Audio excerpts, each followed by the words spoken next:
equity-owned businesses have been going belly up at a pretty rapid and concerning pace ever since the Federal Reserve started to increase interest rates. The troubling trend will likely lead to job losses and more economic pain for workers, especially when you consider how massive some of these firms really are. The Blackstone Group this summer became the first firm to cross $1 trillion in assets. The industry now accounts for about $1.7 trillion of the US GDP, and their businesses employ some 12 million workers, according to its own estimates. But the biggest impact could be on the country's healthcare system, where private equity made investments as part of their profit maximizing business strategy. Private equity firms use the pooled money to invest in existing companies that are typically private or not publicly traded. Then they look for ways to improve a company's performance or value, often trying to squeeze more juice out of them to maximize profit, and then flip them quickly, generally in 3 to 7 years. It can be tiring work managing the business side of a practice, so more and more doctors have partnered with or sold their practices to private equity funds. Why would this be attractive to investors? The sprawling ecosystem of physician practices lets them enter a market and quickly consolidate smaller practices under unified management to save money. So look, as you can tell from that video, private equity's role in our healthcare system was already bad enough because the firms took a for-profit model and put it on steroids to maximize revenue and profits for themselves, of course. That led to staff shortages, subpar care due to corners being cut, and even hospital closures due to consolidation. But now private equity firms that took on debt to invest in the healthcare sector are struggling with their loans following the Federal Reserve's decision to raise interest rates. Politico reports that historically low interest rates following the global financial crisis allowed the firms to finance acquisitions with cheap floating rate debt. That didn't matter when the economy was humming and inflation was low, but now higher interest payments have started to put pressure on them. About 2/3 of the $1.4 trillion leveraged loan in the leveraged loan market, which is composed of riskier debt, wasn't hedged to protect against possible losses from higher rates, according to Oaktree Capital Management's Armen Panossian and Danielle Poli, who wrote in a recent research note. Now, these borrowers might need a break from their lenders. I mean, normal people don't get breaks, or their private equity backers, and that could further limit the capital available for new deals. I just love, like, as soon as private equity might be in some financial trouble, there are calls for lenders to take it easy on them. Now, those challenges have been particularly noticeable among healthcare companies. A prominent example was Envision Healthcare, a physician staffing and ambulatory surgery business that was acquired by KKR for $5.5 billion in 2018. The company cited declining patient volumes, wage inflation during COVID-19, and battles with insurance providers when it filed for Chapter 11 back in May. According to S&P Global Market Intelligence data, while bankruptcies at businesses owned by private equity are in fact rising, the losses in healthcare are at the very top of that list. But it would be a huge mistake to take what these firms allege at face value. So if you're under the impression that private equity takes out these loans in order to invest in improving hospitals rather than pay their executives, I've got a bridge to sell you. In fact, just take a look at what Prospect Medical did to Delaware County Memorial Hospital in Pennsylvania, which shut down just last year. Delaware County Memorial was part of a nonprofit Pennsylvania health system that was in danger of failing when it was purchased in 2016 by Prospect Medical Holdings, a Los Angeles-based for-profit company. With the backing of private equity investors, Prospect Medical's portfolio would, by 2018, grow to 20 hospitals in 6 states. After the Pennsylvania purchase, the company had promised to invest $200 million to dramatically increase service to the community. They tried to tell us that they were going to run us the same way. Don't worry, trust us. Did they actually say that to you? Yeah.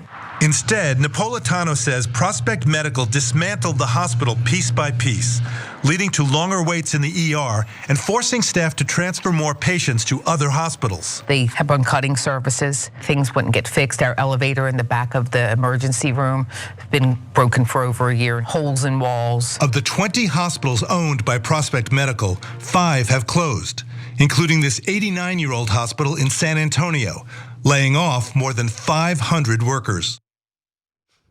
It's just absolutely disgusting. One of the things that these private equity firms do is they take out these massive loans and allege that they're gonna use those loans to improve the businesses that they've purchased, or the hospitals in this case that they've purchased. Instead, what they do with the money is they pay themselves, and they pay their investors massive dividends, huge returns on investment. And by the way, Pennsylvania, as you saw in that video, wasn't the only state where Prospect Medical got caught with its hand in the cookie jar. They've driven hospitals in other states into unmanageable debt so their executives can run off with a fortune, even as the same facilities shut down. Rhode Island Attorney General Peter Neronha says what's happening in Pennsylvania is what Prospect Medical tried to do in his state, where he says the company drove 2 hospitals deep into debt. Their hospitals were in real danger of closing. In 2019, Neronha investigated a proposed company transaction, invoking state law to force Prospect Medical to turn over its financials, and found it put every hospital in its system at risk of reduction in services, sale, or closure. Did they say, look, there was a pandemic, who could have predicted that? And that's really largely responsible. Well, this had nothing to do with the pandemic. Hospitals all over the country were facing the pandemic, but the problems here were exacerbated, frankly, by greed. 2 different outside experts followed the money and discovered one reason why the company was so far in the red, summed up in a ruling by Neronha. In 2018, the owners of Prospect Medical took out a $1.12 billion loan, using proceeds to pay themselves and their private equity shareholders a $457 million dividend. Let me repeat that. They took out a $1.2 billion loan to pay their executives hundreds of millions of dollars. I'm sorry, their investors, I should say, hundreds of millions of dollars in dividends. Okay, so they saddled these hospitals with all this debt, not to improve them, not to invest in them, but to pay themselves, to enrich themselves. And then they turn around and say, oh no, oh, the pandemic, oh, the rising interest rates are really hurting us.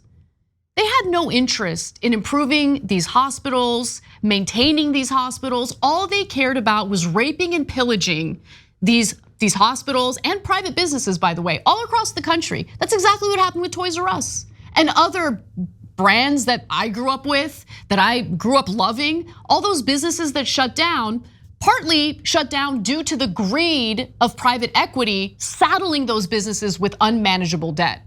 Now, this is clearly a serious problem, and it's putting the lives of Americans in jeopardy just so Wall Street goons can game the system and enrich themselves. So what the hell is Congress doing about this? For one, there's been an ill-fated bipartisan effort to force these firms to disclose more information about their debt and ownership structures.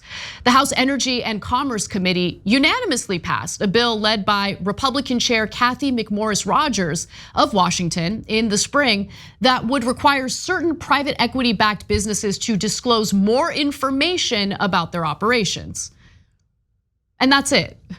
Just a little disclosure, okay? No talk of enforcement mechanisms, no talk of actual regulations to protect hospitals and patients from this disgusting, unmitigated greed. And even these impotent measures are unlikely to go anywhere. While that bill made it out of committee, it stalled in the House, of course it did. But don't worry, congressional lawmakers are at least pretending to be concerned as they propose weak regulations that they don't even fight for. Pramila Jayapal, who's the leader of the House Progressive Caucus, told Politico that I'm very worried that we're going to see more closures and also that we're going to see worse health outcomes. We're talking about life and death situations. Yeah, she absolutely should be worried. We are talking about life and death situations. I mean, she and the 104 members of the House Progressive Caucus should have maybe considered reining in private equity firms before things got out of control, but they didn't. Hospitals are already shutting down and filing for bankruptcy. Federal agencies are looking into the matter as well, and it does seem that they're having a little more success on the disclosure front. The Securities and Exchange Commission, under hard-charging chair Gary Gensler, last month finalized the most sweeping investment transparency rule ever for the industry, forcing firms to give investors more clarity on how their companies perform, as well the fees they charge to boost their own balance sheets. You caught that, right? Even in this case, notice how the disclosures are meant to help the investors rather than protect hospitals and patients.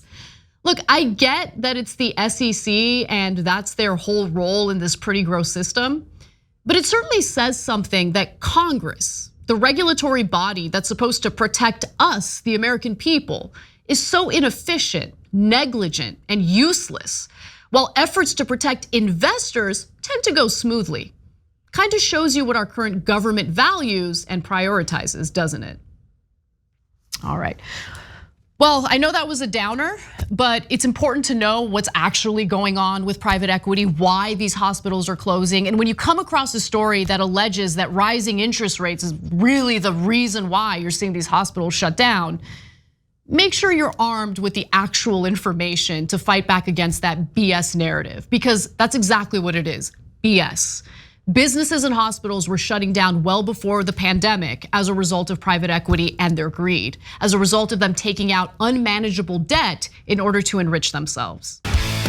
Hey, thanks for watching that video. We really appreciate it, guys. And we appreciate it if you become members, because that allows us to be independent, honest, progressive, all the things that you don't get from corporate media. And all of that is because of you guys. Hit the join button below and become one of us, become a Young Turk.